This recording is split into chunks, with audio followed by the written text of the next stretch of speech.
Tonight, the Prime Minister shuffles his cabinet while the rest of the country waits for him to decide if he's staying or going. An internal police report contradicts Premier Scott Moe's claim that bullets damaged a campaign office this fall. La Niña has returned, but it isn't expected to hit the prairies as hard this time around. This is CBC Saskatchewan News.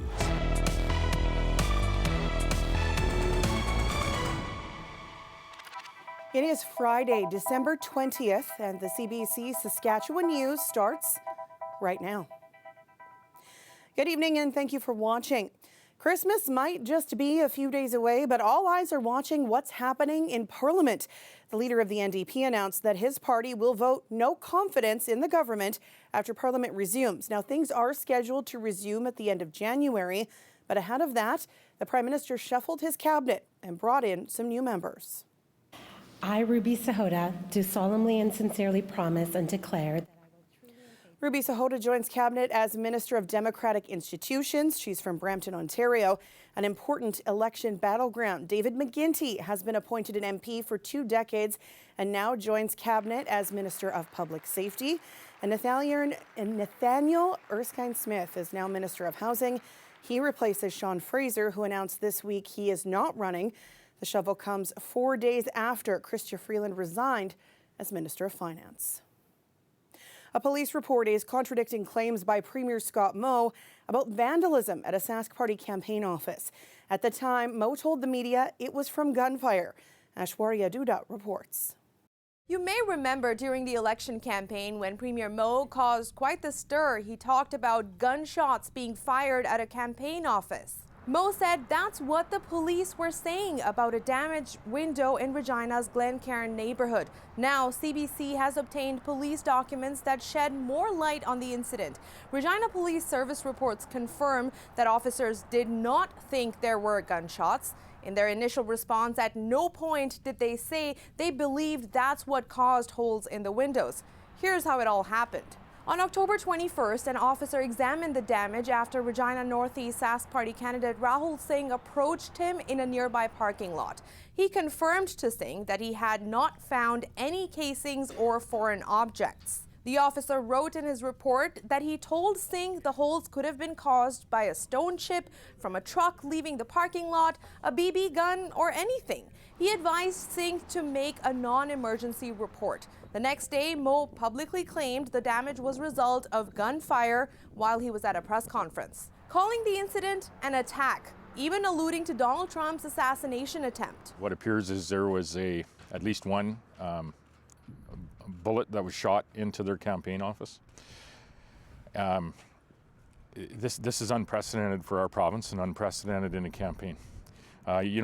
We've seen this in the U.S. presidential campaign, not in a provincial Saskatchewan election. Over the next few days, Moe continued to insist that the police had confirmed gunfire. However, according to the police reports, officers ultimately concluded it was possibly the result of a slingshot and marble.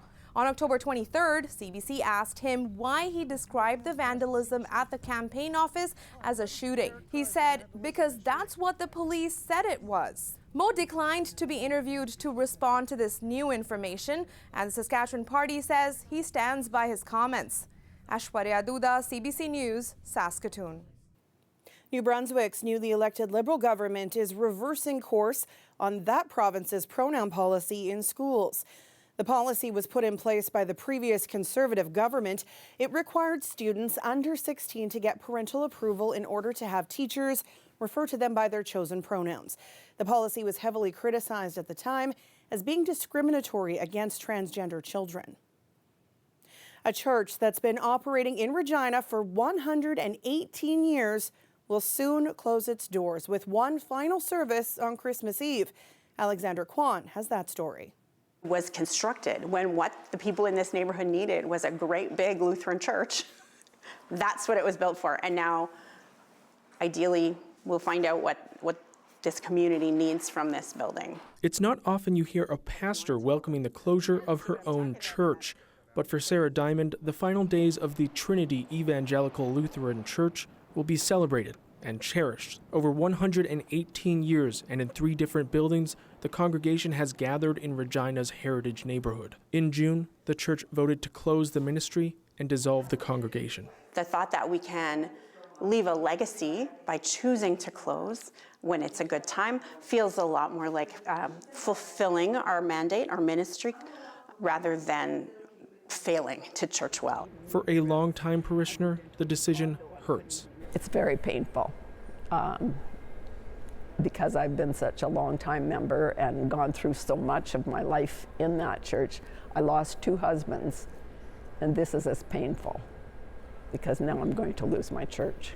But with that pain comes the reassurance there is a future for the building. The church has a history of providing outreach to the community, and that is going to continue. The TLC Pantry provides food to people, and it will become its own nonprofit, while the 50-space daycare in the church's former parish will keep operating.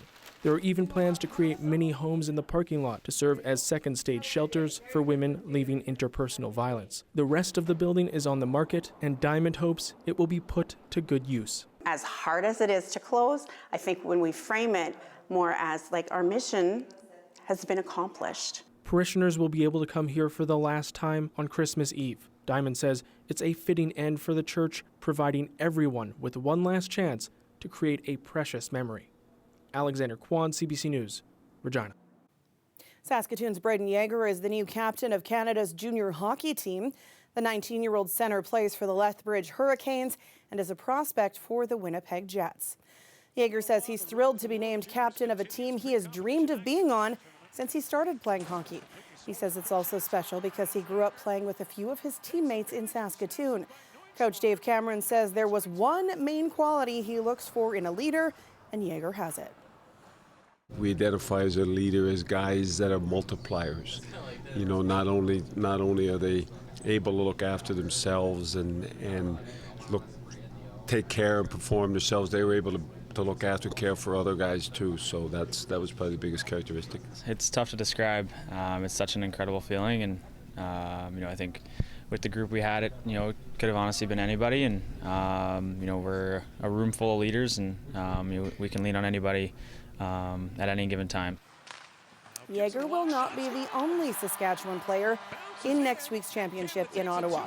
Saskatoon Blades defenseman Tanner Molendyke was named alternate captain, and Berkeley Cotton and Caden Price are from the city as well. The World Juniors start on Boxing Day, and Team Canada hopes to return to the podium after finishing 5th last year. Forecasters around the world are awaiting the return of La Niña, the arrival of the climate phenomenon caused by cooling ocean waters is imminent, and it can have big impacts on prairie winter weather. But as Ethan William tells us, La Niña may not pack the same punch this time around.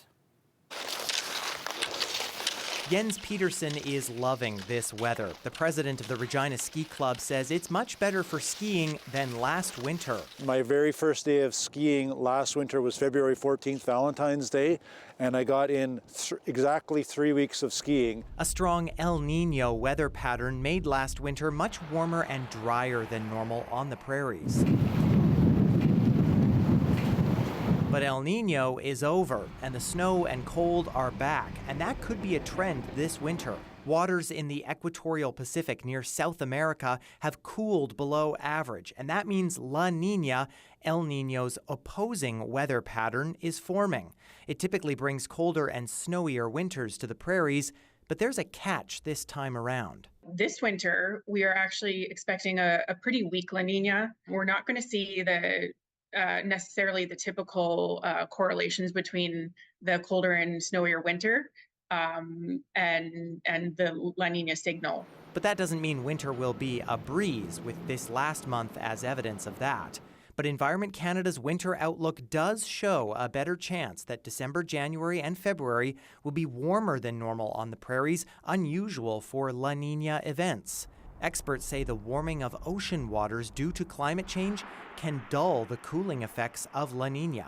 This has sort of raised the bar for how much cooling of the ocean surface is needed to be called a La Niña. So what this is really telling us is that as the world warms, the conventional definitions of La Niña and El Nino are starting to become obsolete. This La Niña is only expected to last until spring, with a return to a neutral pattern afterward. But it should be just long enough for Jens Petersen and his fellow skiers to enjoy their season, with all ski trails around Regina open and groomed. Ethan Williams, CBC News, Regina. Well, for some of us, we might be a little sick of the snowfall and the wind by now. Another system moving through is dropping snow all over the Queen City, and the wind is blowing it all over the place. When do we get out of what seems like a never-ending snow globe? Ethan will have your forecast after the break. Stay with us.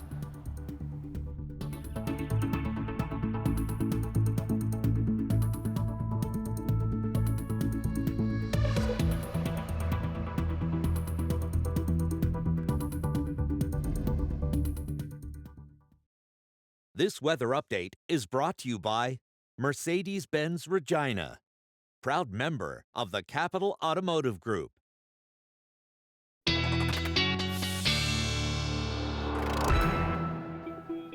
Welcome back. Our weather specialist, Ethan Williams, joins me now. You're looking a lot more cozy than things are outside right now. Yeah, just warming up by the fire, you know. I think on this last day before many of us take a vacation, we all kind of want to do a little bit of this right now. But you know, it's getting a little warm over here, Sam. I think we might need to cool things down a little bit here. I don't know. I mean, I love the fire. It's very nice, but you know, it's a little warm. I'm standing right in front of it here, and it's a gigantic fireplace. So you know what? Let's bring back a little bit of that coolness to cool me off. Oh, that's much better. There we go. Okay, that's a little too cool, maybe. But I think we're going to have maybe a few more of those fireplace days ahead because, of course, we are welcoming winter, the winter solstice this weekend. And of course, that means it is the longest night of the year as well. But of course, the good news being we are going to be seeing those days starting to get longer and longer after that. So, you know, yeah, probably some cooler temperatures ahead as we get into the winter season here, but that is the good news. Those we'll get a little bit of that daylight back. Certainly has felt like winter through this Friday for many of us across the province. We had flurries and some snowfall earlier today, but now mostly that has died off. We are just looking at some cloud cover in parts of the province, but we've had a real wild kind of divide in temperatures across Saskatchewan. Above the freezing mark if you were down in southwestern areas along Maple Creek, but about 30 degrees colder if you are in far northeastern Saskatchewan with daytime highs near the minus 30 mark in some areas. But overnight tonight, we are still seeing a little bit of snow early Friday into Saturday moving through northern Saskatchewan. Tomorrow, we'll begin to see a bit more substantial clearing through western sections and through southern Saskatchewan. But then Sunday, we are watching for our next weather maker, a little bit of some freezing rain possible through southwestern and south central Saskatchewan. Some models have pushed this further eastward, but again, I think this is an issue mainly for south of the Trans-Canada corridor, and then probably as we get into Monday and later up to in the week leading up to Christmas, we'll see a bit more substantial clearing of the skies.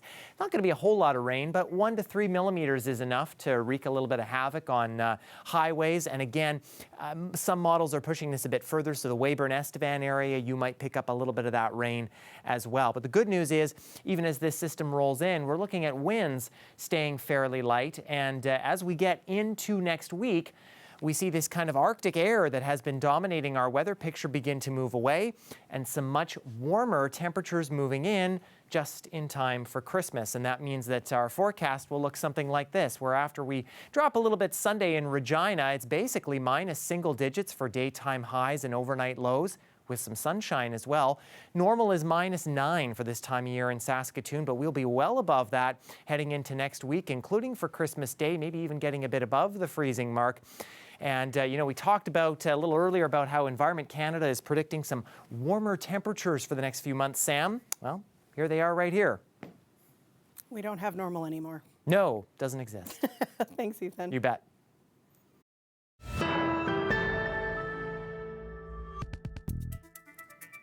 2024 was a big year for politics in Saskatchewan, especially for those watching the legislature and the provincial election. Our provincial affairs reporter Adam Hunter sat down with the two major party leaders for a look back.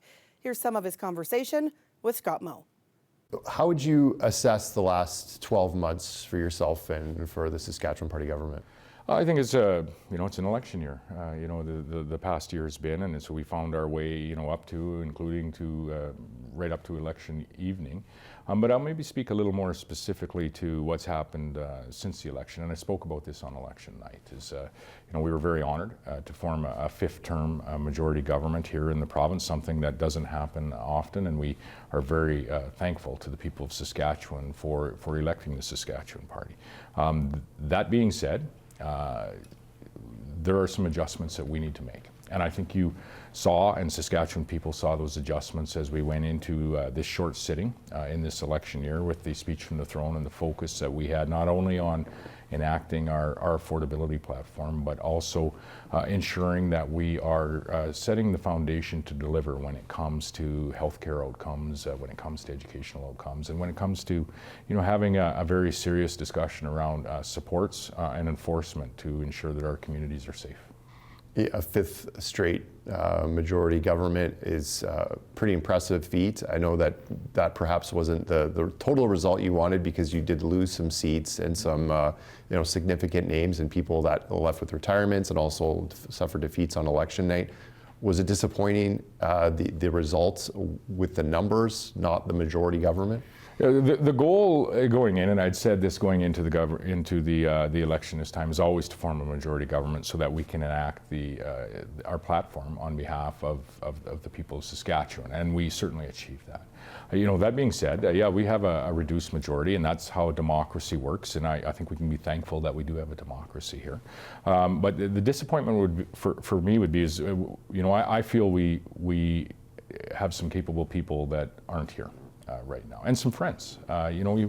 We formed friendships down here, and I have some very close friends that weren't successful in this election. And so, do I think of that? Yes, I certainly do. But I also have a job to do as an MLA and as a leader and as a premier of the province, and that's to enact our platform, and that is to work alongside our governing caucus to ensure that we are listening to Saskatchewan people and we're delivering on not only what they elected us to do, but delivering on the message of change that they sent us as well. We'll switch gears here and ask you about your future. Have you thought about that? I know you just got a 4-year mandate yourself. That's something I think I ask you every year, but what are your thoughts on your political future? Well, I think all politicians really do break their life up into 4-year increments, and when you put your name on a ballot, you're committing to be present for the next 4 years. You're prepared to win. You also have to be prepared to not win, as it is a competitive process, the democracy that we have, and we can be thankful for the democracy that we have. And so I put my name on the ballot. I've been here elected 13 years now, and which is getting to be longer in a political life cycle, I think many would agree. However, my name's on the ballot, and I committed to the next 4 years. But I also committed to myself when I ran in 2011 that I would always attempt to be a force for good, whether it be within the party that I believed in, which is the Saskatchewan Party. We're in government at that point and remain in government today, so it would be be a force for good for the province that raised me, that I live in, that I know and love.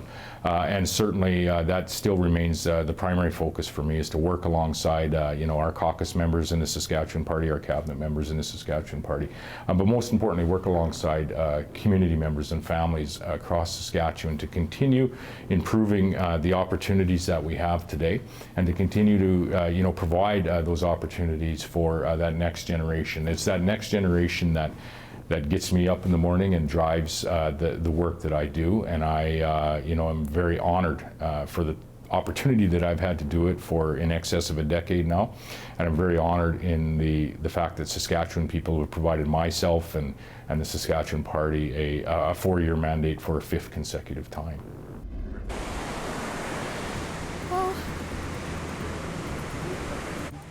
Well, it's not unusual for migrating animals to make rest stops, but a napping sea lion was an odd sight, greeting some beachgoers in Brazil. A portion of the beach was cordoned off to leave the visitor in peace. Wildlife experts believe a current may have pushed it far from its usual habitat. We'll be back after the break.